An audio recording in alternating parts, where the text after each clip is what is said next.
Welcome to Citizens Insight, the Citizens Party's interview series on matters of national and international importance.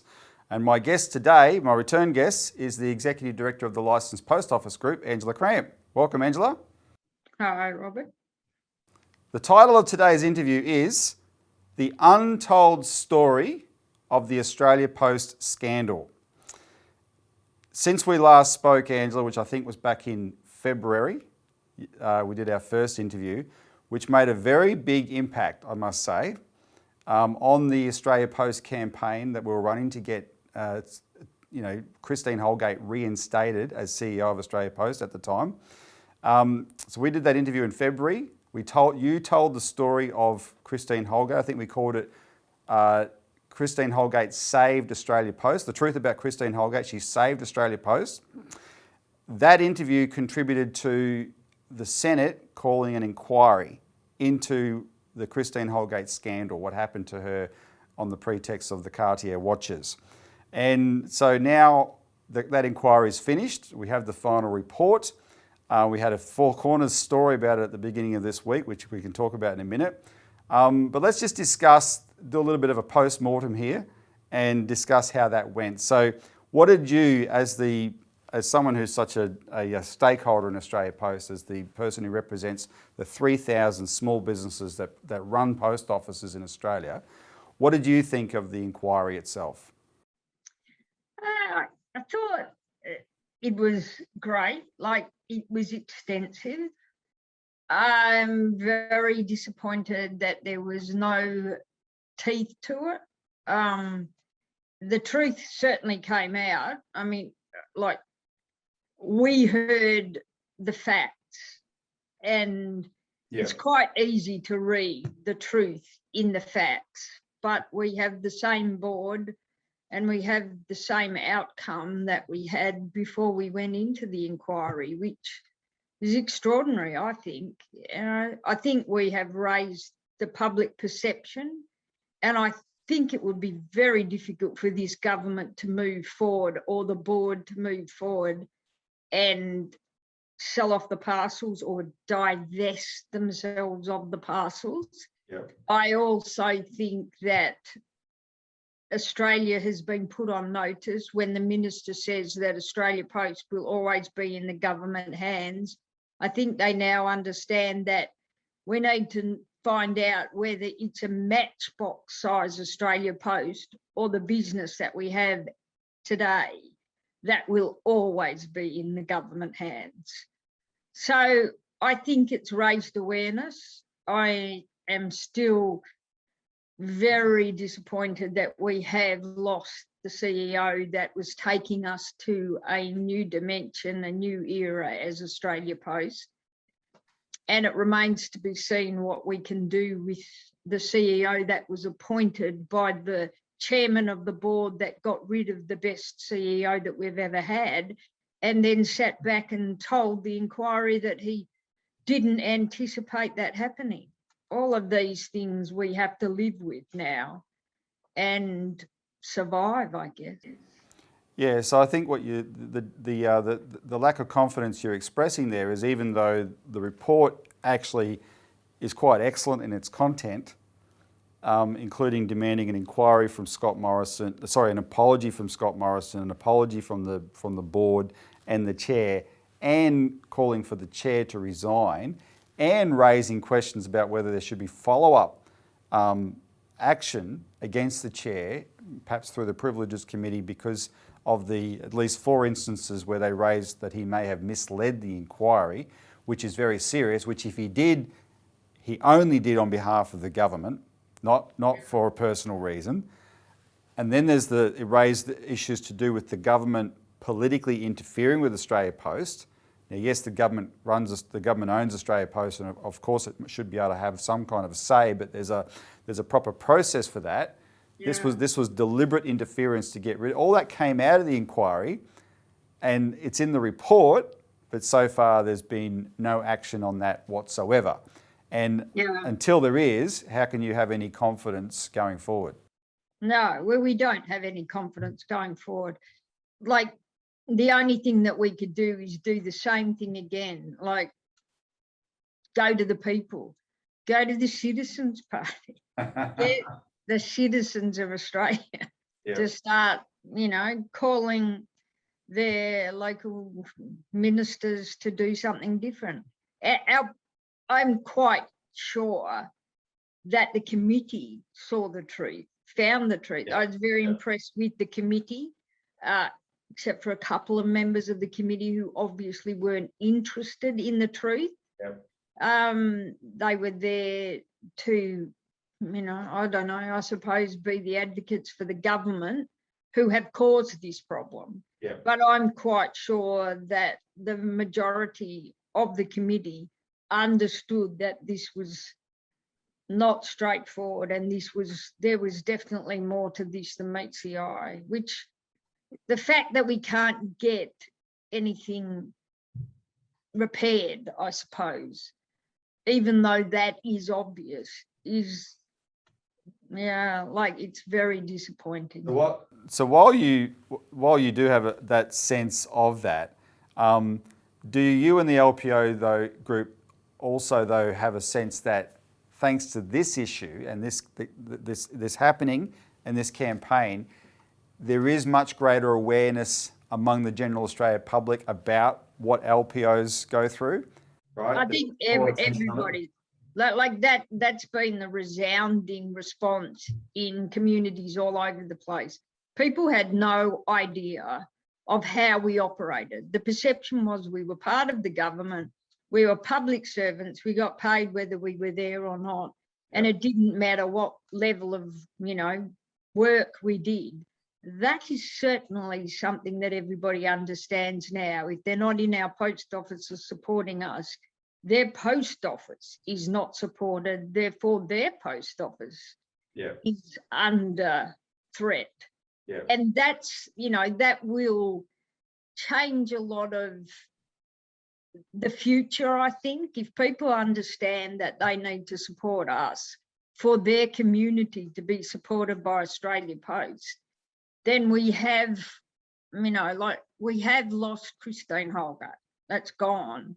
And now she is running our greatest competitor, and she is the best that we've ever seen. So she's going to be a huge threat to Australia Post.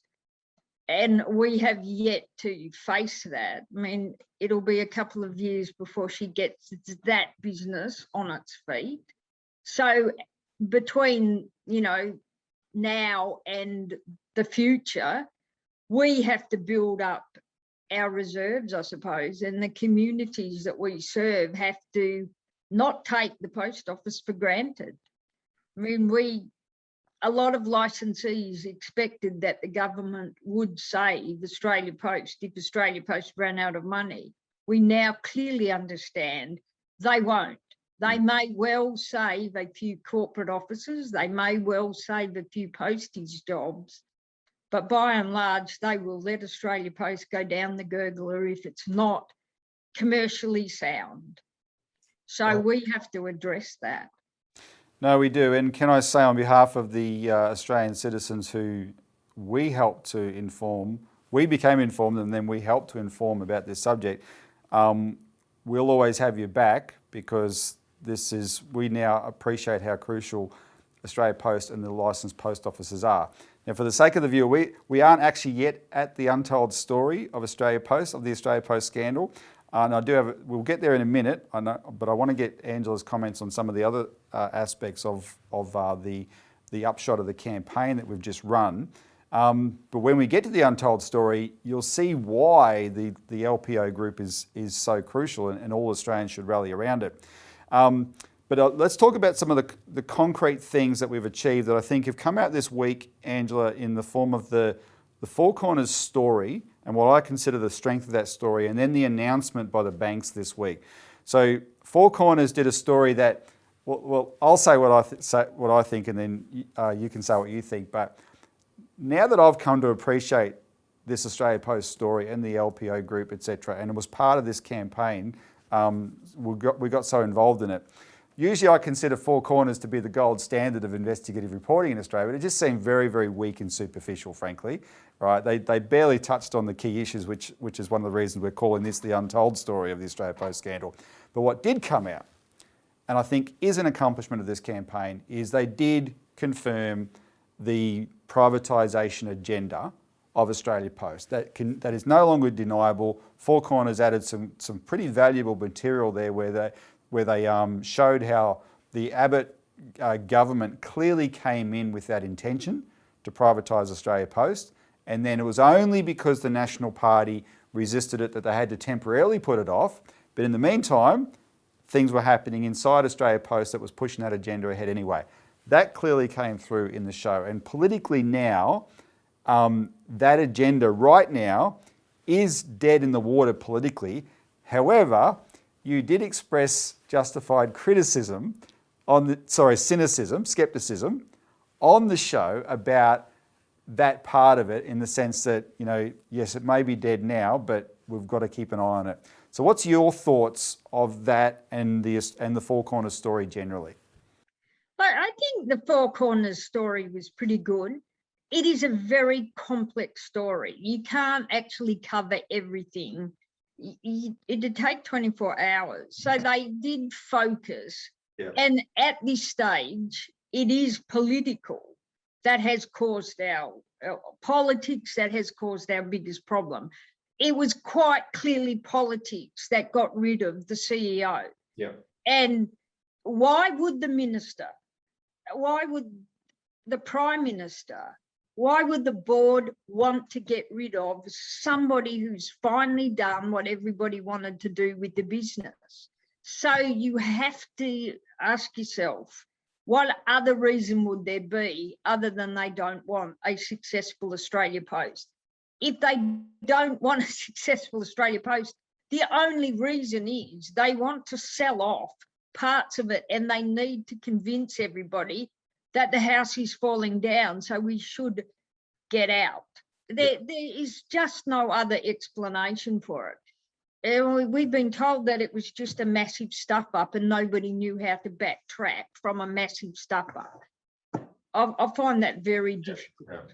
So I think for what Four Corners could actually portray in 40 minutes, I was quite satisfied that they got the story across. We now need to follow up and make people understand that, yes, they said it is not our intention to divest ourselves of the parcels today.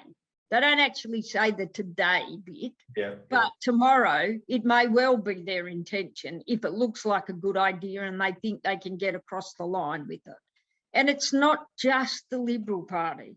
The Labor Party did the same thing when Stephen Conroy was the minister. So it is this short-term, raid the cupboards and leave everything bare for the next people that are moving in. And that's what we need to basically fight against. We need to ensure the future of Australia Post for Australia, not the government of the day.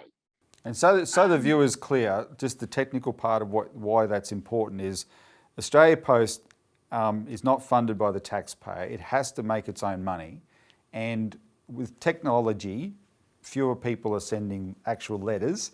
So that's a shrinking business, but the growing part of the business is the post office, is the parcels.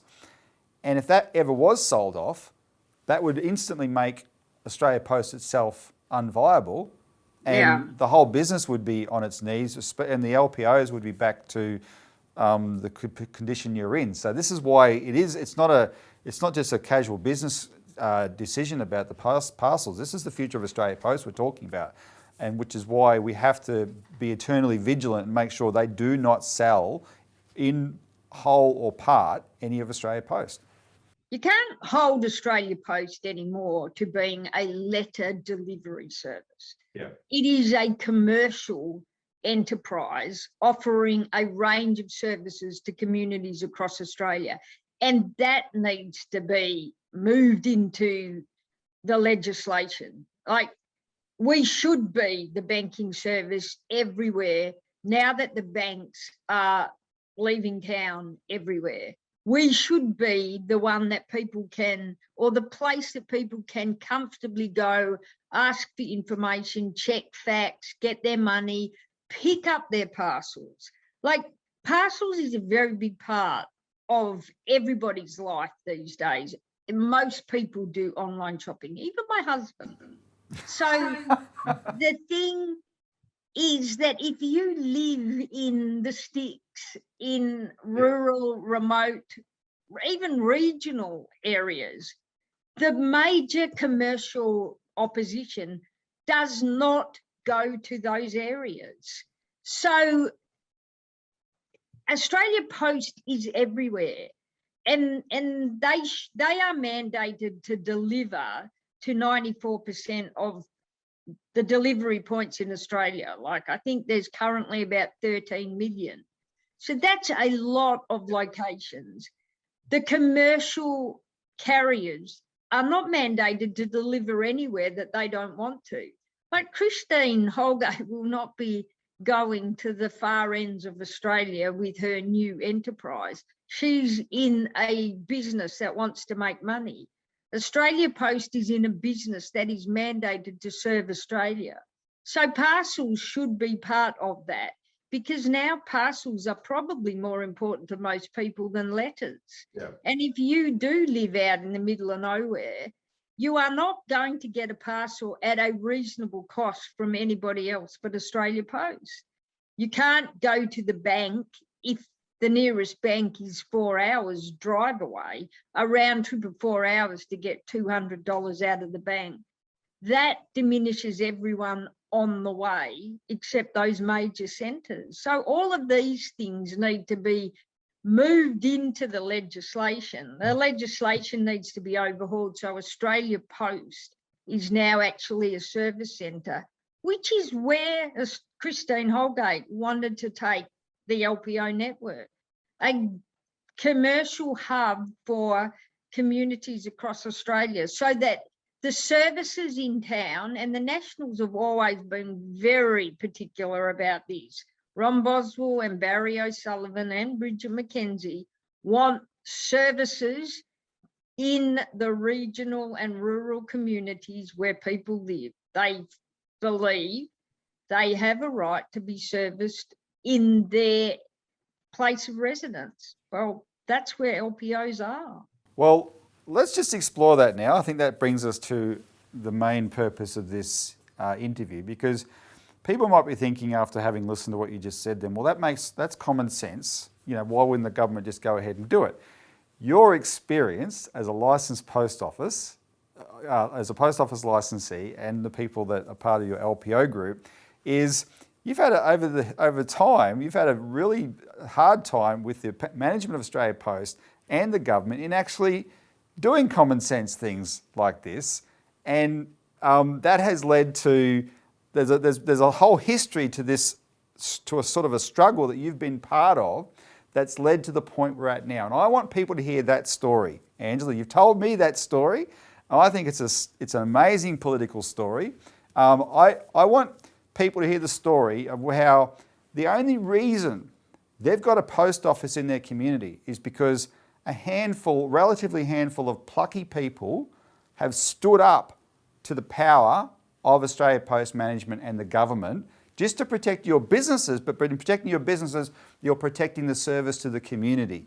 So can we go back to the beginning? Give people a sense of what life was like for a licensed post office licensee, and then how the LPO group came about, because you didn't always exist, did you?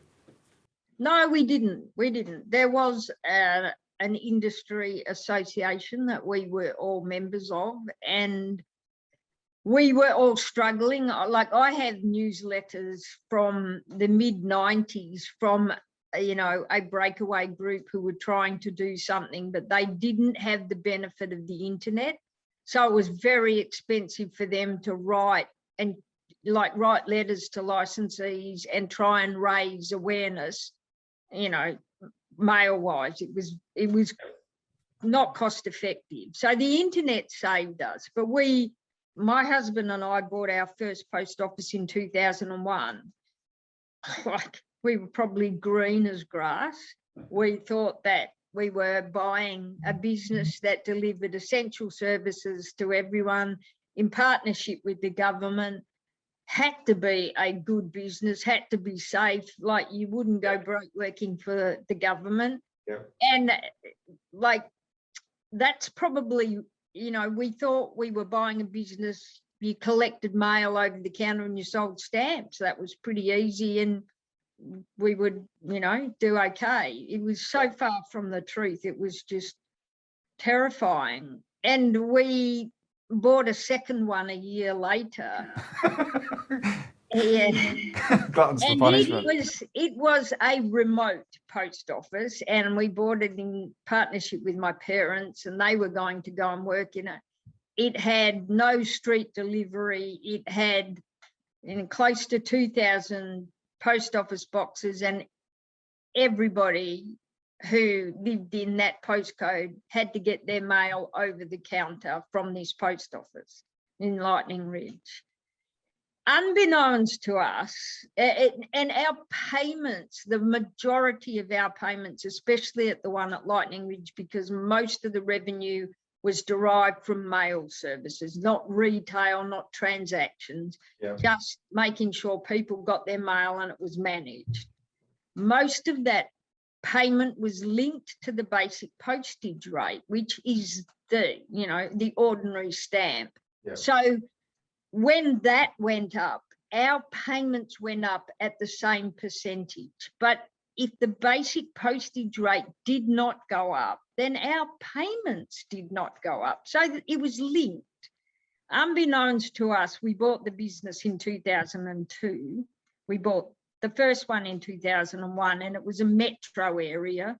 So we had a mix of revenue streams in that one, but the one in Lightning Ridge, and the board made a strategic business decision in 2001 to stagnate the BPR. So they were protecting the mail products.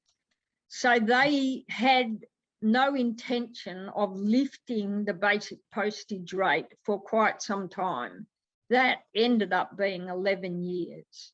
So licensees had very little payment increase from 2001 to 2011.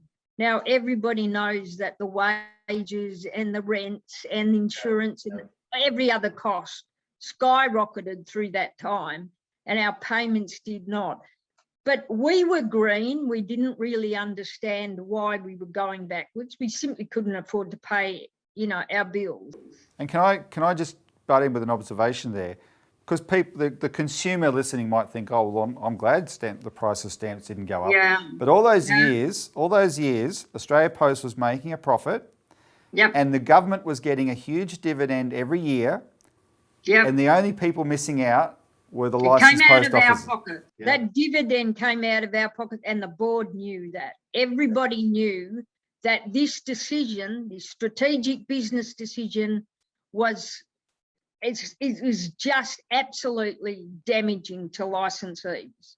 And we went through the GFC. So all of that downturn, and Australia Post just dismissed it. We also went through the boom of the mail. Like in 2007, every telco and every credit card provider sent every name that they knew a letter every week, basically offering them, you know, a credit increase or a new offer on their phone. So we were swamped with mail. Parcels was building, online shopping was building. So suddenly, when we took over Lightning Ridge, we had about 50 to 100 parcels a day. In 2010, we were doing 10 hours of unpaid work a day on parcels, managing parcels. So we had 4 people managing the parcels for a greater part of our day for no remuneration at all, because it wasn't covered in our agreement. 1993, nobody sent a box of wine to a small PO box. Yeah. It was just unheard of. By 2010, It was very popular. So all of this stuff compounded, and there was no increase, and Australia Post wouldn't do anything about it. Neither would the industry representative body. They just hung up on us. They refused to take our membership fees. That I was barred from. I did agitate for help, but it became obvious that we were not going to survive. We, by this time, had 3 post offices because we bought a smaller one down the road from our first one. We had 3 very different post offices, and it was quite clear that the amount of work we did and the one that was at Lightning Ridge was, I don't know, 5 to 6 times the amount of work we had to do to get the same payment in the other 2. And it was very obvious to us what was the problem. We could not afford to pay the staff at Lightning Ridge unless we took money, we sold properties, we took money out of our pockets to keep the doors of that one open. And it was a very successful post office, very busy, 4 full-time staff, and we did not cover the cost. So we either had to walk away or we decided that wasn't a good idea. So we wrote a letter to every licensee in the country asking them if they were struggling like we were. That's what I was about to ask. Is this the point where you discovered that you weren't in this boat on your own? It was a uniform story across the board.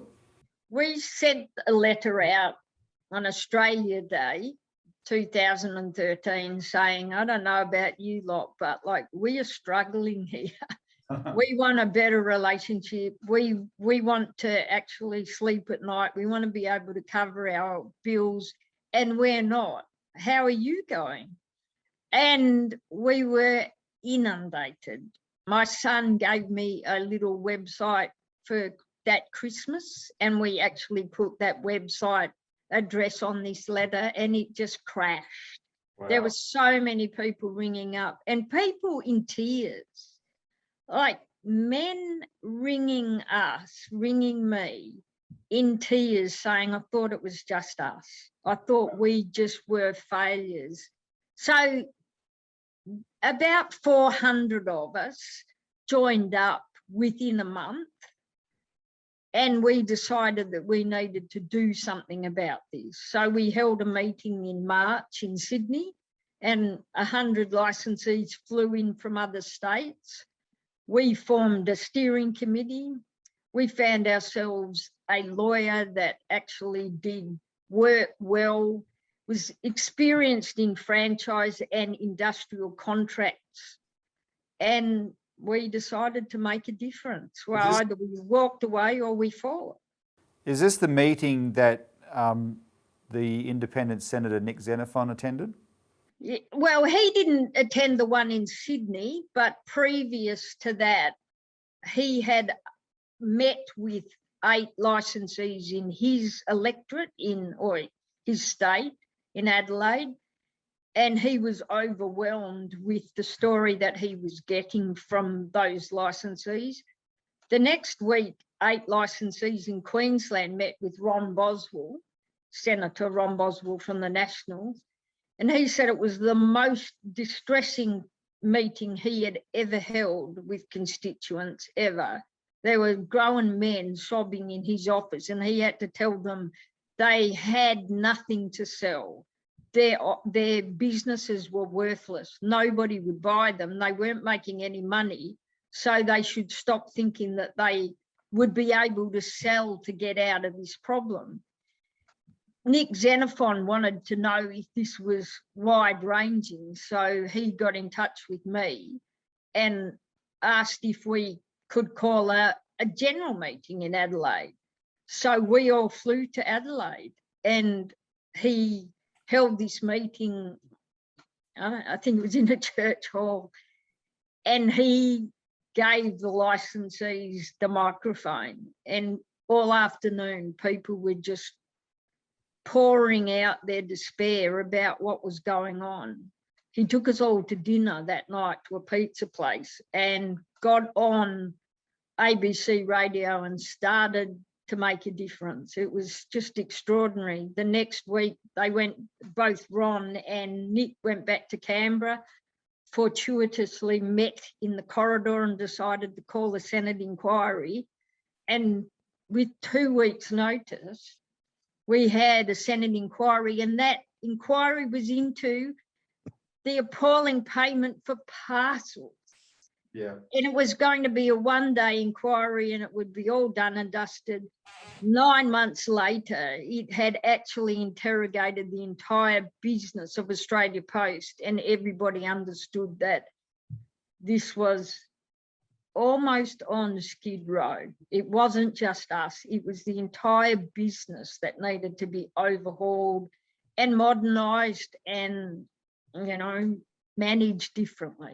Now, Angela, I don't want you to be shy here, but I do want you to give people an insight into what that inquiry process, that first one, was like for you and your fellow office holders at the LPO group personally, because I think it illustrates just that you are everyday Aussies that were thrown into a larger process only because you decided to speak up. But you're not political animals, you're not politicians. This was sort of forced on you. And yeah, you told me a story about the first time you had to testify. Just give people a sense of what that was like. It was terrifying. It was absolutely terrifying. We were, you know, like we were on a roller coaster, I guess. So we really didn't, I appreciate, I suppose, the process. We just thought, we went there and we told everyone the story, and of course they would believe us because it just had to be that way. Like, we needed to save the LPO network. And then, you know, we were standing outside the inquiry and we were, you know, waiting to go in, and Andrew Hurst was the vice chair, and I looked at each other and thought, we can't do this. Like, we're out of our depth. We should do a runner. We should just go. Like, you know, this was a good idea, but we can't do this. We don't know what we're doing. We're not politicians. We have no idea how you need to do this. We should just go while we have the opportunity. And we're sort of thinking, how do we get out of here? And they said, right, okay, we're ready for you. Let's go. And it was too late. So we sort of looked at each other and said, okay, we're going to have to do this. And we went in, we sat down, we had a fair bit of prep based on our submission. Yeah. And we were going to, you know, articulate the points, I suppose, in our submission. The first question that Senator Boswell asked us, the secretary stands up and says, I'm sorry, Senator, that's a confidential submission, cannot be addressed, can't be spoken about, no questions can come out of that, thank you very much. So we were left without a script. And that was a very interesting situation. So we just thought, well, we'll wing it. Like, we know our story. Yeah. We are so passionate about what we've done. We have such a debt. Like, you know, we can't walk away from these post offices because we take our loans with us forever. Yeah. I will never pay off my debt if I don't sell my business. So I was basically talking to save my life, my future. And I'm passionate. Like, I love my post offices. I think they're a great thing, but, you know, it needs to be fair and it needs to be reasonable for the people to do it. Well, we winged it. And as you said, frankly, having got to know you, I think I'm glad you winged it, because the truth of that comes through then. And as you said, it became a 9-month process. That what was supposed to be one day had expanded. Everything was examined, and I think you'll acknowledge that the politicians who became familiar with this subject were mostly all incredibly sympathetic to your plight. That's not to say that some of them in this latest problem with around Christine Holgate didn't let you down later on. And that I know that you felt quite cut by that, because you got to know a bunch of them very well at that time. Yeah, we had incredible support from the first committee. They really were working so well to save Australia Post. And there was no doubt from anybody that unless everybody pulled together and made stuff happen, that Australia Post really was in trouble, dire circumstances, really. It was frightening. We weren't privy to the back information, but we certainly understood the concerns that they had about what they had uncovered. And things started changing. We started getting cash incentives to the LPOs. We started seeing dribbles of increase in payments, and we started seeing action. So we saw the absolute best of politics at that time. This time around, the committee was fighting to bring out the truth, and the government members of the committee were equally trying to make sure that the truth wasn't aired, which was very disappointing, like incredibly disappointing. And of course, some of those key people who were part of that inquiry process at that time, back in 2013-14, are no longer in the Senate to be able to participate. But let's jump forward now to, I think you've given people a great sense of what that was like. And yes, some change came out of that first inquiry. But let's jump forward to the annual general meeting of the LPO group in 2017 in Penrith, which was attended by that time Armand Fahor had moved on, and a new CEO of Australia Post had been appointed, Christine Holgate. She hadn't actually taken up the role yet. So your group holds an AGM, and correct me if I'm wrong, but nobody from Australia Post was there except the incoming CEO and her husband, Mike Harding, attended this annual general meeting. A couple of our state RMP, our retail network partnership people came. But not the executive team at the top. No executive. No. Like Christine Holgate had not started her role. She took up the role 2 days later, and she came. We invited her to address the licensees. She was honoured, as she said, to come. We allocated 45 minutes. She spoke for an hour and a half. She got a standing ovation, and I tell you, it was teary. And resoundingly, everyone said, "Gosh, if she's the real deal, we're saved." But she's just too good to be true. So it's probably just more, talk and no action. Do you remember what she talked about? Yeah, I remember what she talked about, banking. I had a conversation with her when we sent her the invitation. She actually phoned after she received the invitation. She was travelling, and at the time she was visiting post offices across the world.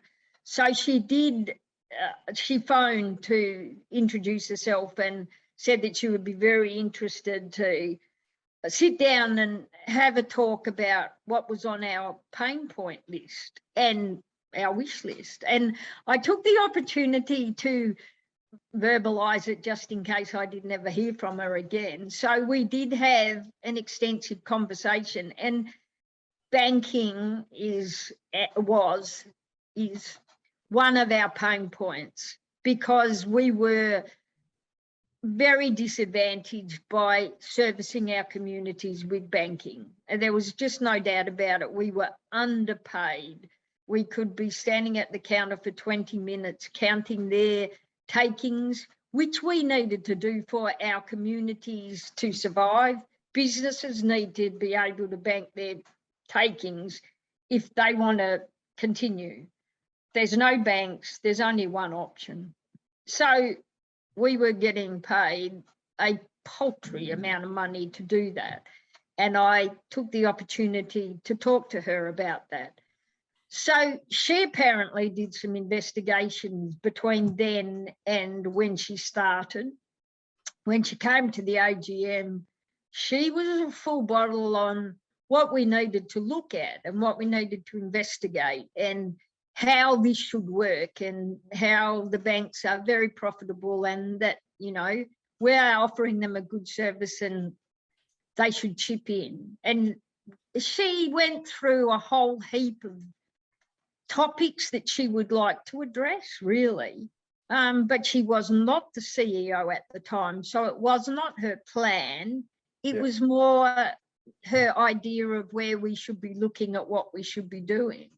But it was enough to breathe life into the room. It was just awesome to listen to somebody who was going to be running the business talk about all these things that are so important to us in a way that she actually sounded like she knew how we would feel.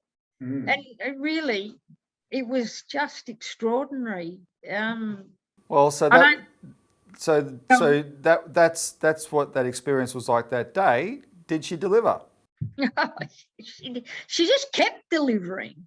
Like the banking, she took over in October, and in January she invited Andrew Hurst and I to a meeting in Sydney to discuss her plan with banking, and we, you know, contributed to the agenda where we sent a contribution to the agenda. We took our pads and our notepads and we went into the room and we started preparing to write notes, and she said, no, thank you, there will be no notes. This is highly confidential. This is a strategy. This is where we are trying to go. It needs to remain in this room only, because there is nothing that we can do if everybody is out there saying this is what should happen. We need to manage this, but we want you to know that this was what we would like to do. And it was more than we would have ever wished for. So we put our pens and papers away and we just listened to the team. There were the whole team. I'm assuming now it was all the people that got the Cartier watches. And I wish I had known that, because I would have given them all a kiss as we left. But they told us what they were going to do. And then it took them a lot longer than they thought it would. But that October, they actually did deliver exactly what they told us that they wanted to do. And then once she had done that, she'd set it all up, she'd got the banking under control, she moved on to reforming our payments. So we were decoupled from the BPR. Our payment increases go up now each year in line with the GRIA, which is our major cost, I suppose, for most people. The wages that you pay your staff are pretty vital. Yeah. So if, you know, we are now getting that increase every year instead of waiting to see what they do with the BPR.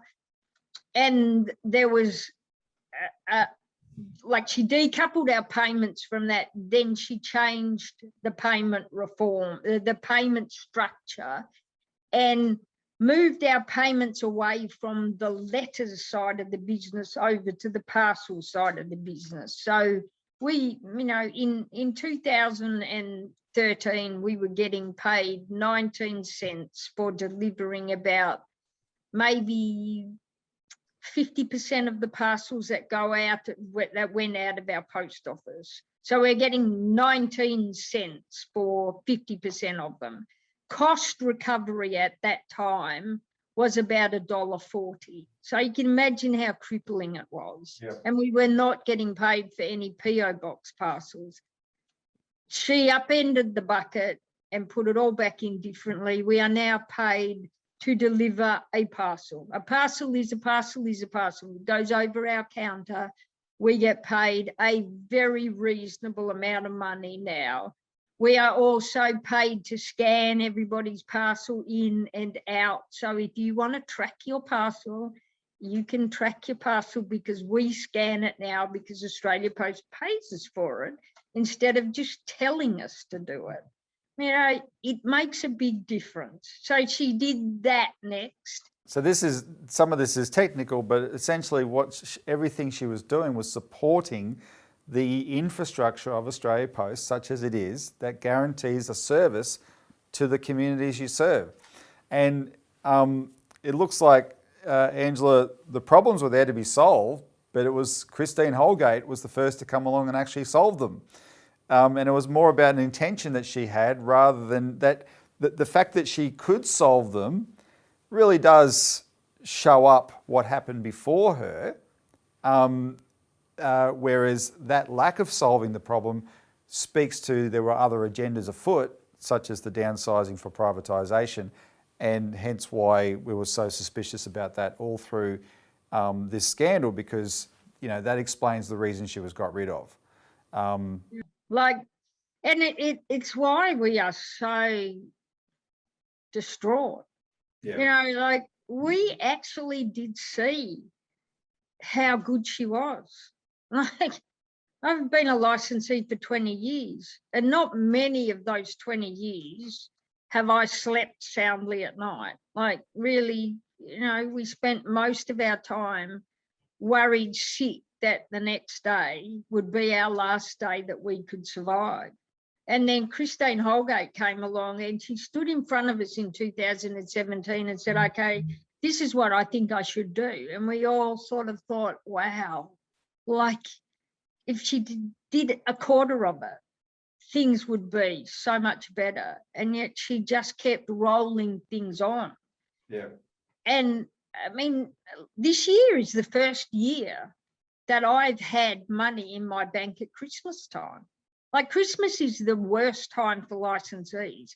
We have the biggest volume of work and it's at the minimal amount of profit for us. The smallest, the time in our year, our cycle, where it's heavily reliant on service and the smallest margins for the biggest amount of profit.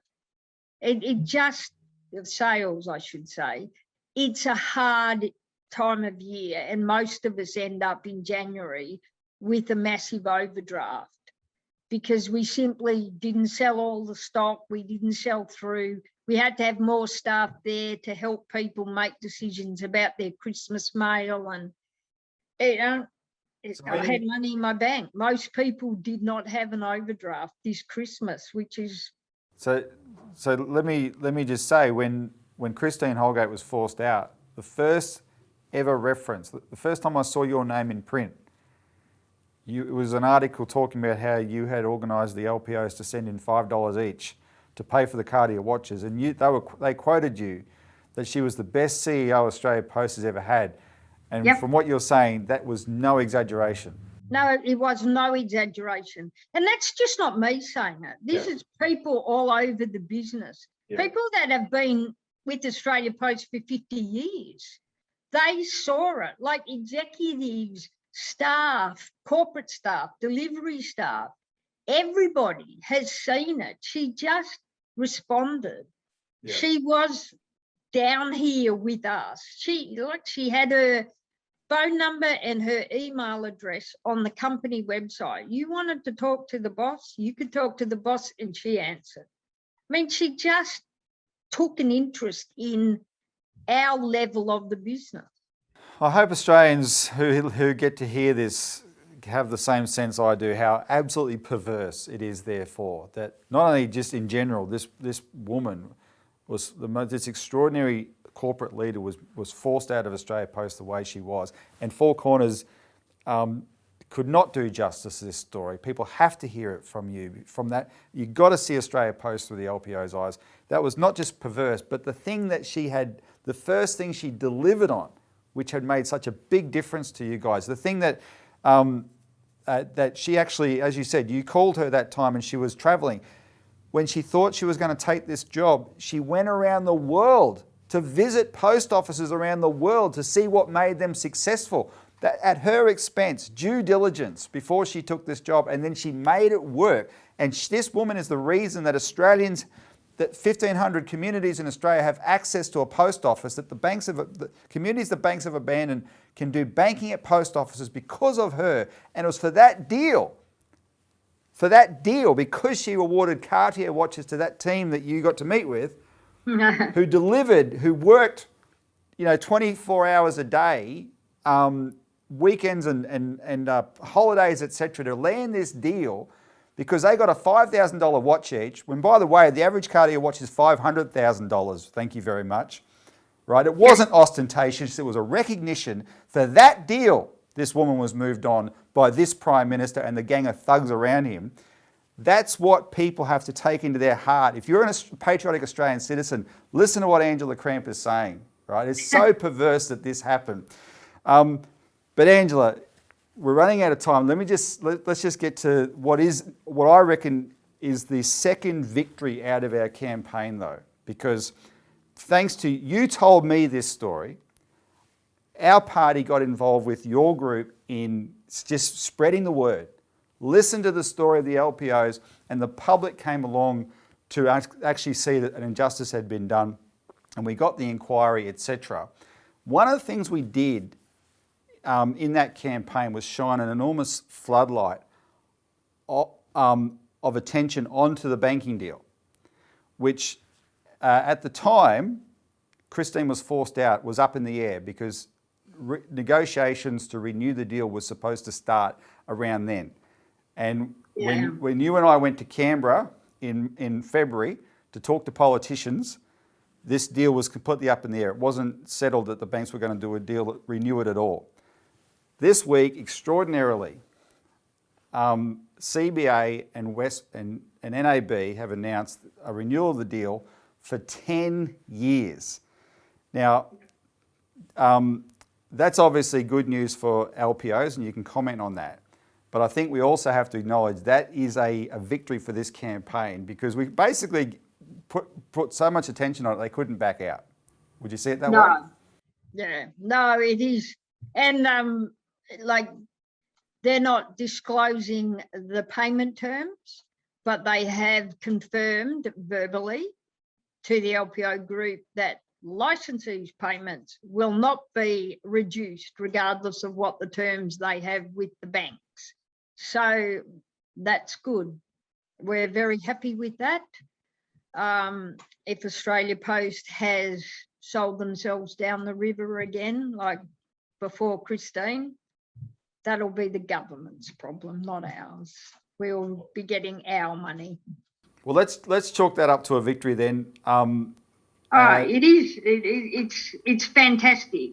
The biggest threats that we felt with the loss of Christine was the loss of banking, the loss of the banking transactions and that business, and the parcels. And both of those things are not going to happen. Like the banks have, two of the banks have signed up for 10 years, and that will substantially assist so many communities everywhere. And if Westpac and the ANZ refuse to come on board, that everyone should move to the NAB or the Commonwealth, because they can then go to the post office. And the parcels will not be moving off to anybody else in the foreseeable future. So that is a very good outcome for licensees. That right there, those two things are the victory of the campaign that we ran to. The goal was to reinstate Christine Holgate. That became impossible to achieve the day the government or the Australia Post Board announced a new CEO before the first hearing, which was a total middle finger to the process. Christine had to move on at a certain point, but she got to clear her name, tell her story, and that her powerful testimony at that hearing laid bare this whole privatisation agenda, told the story of the banking deal. So that's now, those two things are secured thanks to this campaign. Both of them otherwise would have, it's highly likely the banks would have pulled out and the government would have got away with their privatisation of the parcels business. So we've achieved that. What I want to say in conclusion, though, from this discussion, I want people who've participated, watch this for the length that they have, and it's justified this length of discussion. You've got to talk about it in depth if you want to get any insight. You've heard the story of the LPO group now, and it's a powerful story, but you also hear in Angela's voice the uncertainty about the future that is just the reality of what they're facing now that Christine's gone. The new guy hasn't proved himself, and it's still the old board, surrounded by these political snakes that did this. And that's why we will stay on this issue, right? The Citizens Party is committed to the welfare of Australia Post and LPOs because it's our post office. We're all stakeholders in this, right? Australia Post is a public asset for all Australians. And I want all Australians to participate, think in that terms and join us in making sure that these hardworking people who deliver our postal service cannot be done over again in the future. And the best way to do that is irrespective of what the banks do. The reason our party got involved in this in the first place, we need to turn Australia Post or expand Australia Post into its own bank. So that in the 10 years in the future, if the banks want to pull out, fine, who needs them? But Australia Post can always be viable if it's its own bank, and there will be enormous benefits for Australia to have a public people's bank through post offices, the way the Commonwealth Bank originally started, which can not just secure the viability of Australia Post, but force the private banks to improve, because it will break their monopoly and force them to compete with a public option, which we need, because there's a lot of good, excellent things about Bank at Post. One of the bad sides, and you can comment if you want on this, Angela, is the fees are way too high, right? Yeah. They're way too high, and that's just bastardry by the banks as usual. So they're saying, yeah, we'll give you the deal, but we're gonna slug the poor users $3 and $4, etc. That's ridiculous, right? Because we've got to make the banks change their ways, and that's what a public postal bank can do. Because that $3 or $4 that they charge, their call centre tells their customers that it's our charge, that we charge that. Yeah. We do not get paid that money. That goes into those billion-dollar profits that the banks make each year. Yep. No, well, that's why that's one of the reasons we actually have to reform the financial system of Australia, and a public bank that can provide retail services guaranteed to all Australians through post offices, which will have the side benefit of securing the viability of Australia Post licensed post offices well into the future, is a great solution in that regard. So, Angela, thank you very much. Thank you for hanging on for all the years you have. Thank you for surviving. Thank you for speaking up to the politicians and starting the LPO group. And thank you for standing up for Christine Holgate, that even introduced those of us who didn't know about this before the scandal, introduced us to the real story of Australia Post. And thanks for joining us today to tell that story. Okay, thank you. All right, and for the rest of the viewers, please, I hope you appreciate what a great story this is. Hit the like button. If you're not a subscriber, subscribe to this channel. Help us share this story. Get this out everywhere. It's an excellent way to end this campaign around Christine Holgate, because we have to keep the pressure on. Share this video as widely as possible. So thanks for tuning into Citizens Insight. Like I said again, thanks, Angela. And keep the price of liberty is eternal vigilance. Let's keep vigilant on this issue.